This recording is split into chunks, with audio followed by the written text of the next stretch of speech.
আসসালামু আলাইকুম বন্ধুরা, এখন আমি কড়াইতে তেল দিয়ে মূলগুলো ভেজে নিচ্ছি।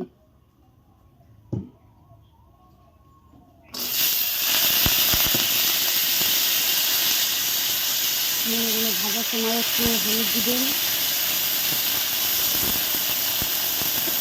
কালারটা দেখতে সুন্দর লাগবে।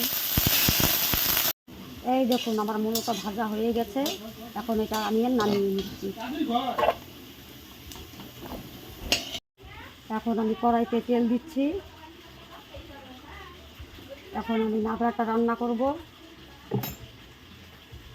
তেজপাতা, দুটো শুকনো লঙ্কা, কিছু ফোড়ন দিয়ে দিচ্ছি।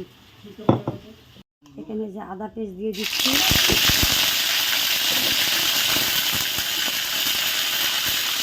জিরা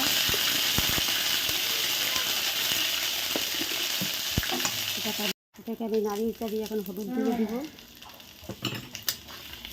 হলুদ দেওয়া হয়ে গেছে, এর মধ্যে এখন আমি সবজি ছেড়ে দেবো। এখানে 5 রকমের সবজি আছে, এর মধ্যে আমি পুঁই শাকটা দিয়ে দিচ্ছি। পুঁই শাকটা দিলে নাবড়ার টেস্টটা আরও বেশি বাড়ে। এখন আমি এটা নাড়াচাড়া করে একটু সামান্য লবণ দিয়ে, এই যে আমার আগের থেকে ভেজে রাখা মূলগুলো এখন আমি দিয়ে দিচ্ছি। একটু নাড়াচাড়া করে এটাকে আমি ঢাকা দিয়ে দেবো, কয় মিনিটের জন্য রেস্টে দেবো। ফিরে আসলাম 6 মিনিটের মতন। এখন দেখা যাক কতটুকু হইল। এই দেখুন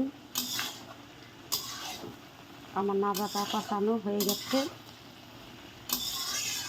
এর মধ্যে আমি হালকা একটু পানি দিয়ে দেব। এখানে আমি আধা গ্লাস পানি নিয়েছি, যার যেরকম প্রয়োজন আপনারা সেরকমভাবে দিবেন।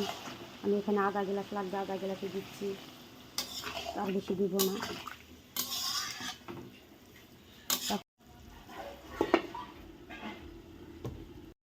এই আমি 15 মিনিট পরে আসলাম। দেখুন আমার নাবড়াটা হয়ে গেছে, আর কত সুন্দর একটা গন্ধ বেরোচ্ছে। আপনারা দেখে বলুন কেমন হয়েছে। এখন আমি এটা নামিয়ে নিব। আপনারা চাইলে বাড়িতেও টেস্ট করে এরকম করে বানিয়ে খেতে পারবেন। আপনাদের যদি ভালো লাগে বাড়িতে চেষ্টা করে দেখতে পারবেন। লাইক, কমেন্ট ও শেয়ার করবেন।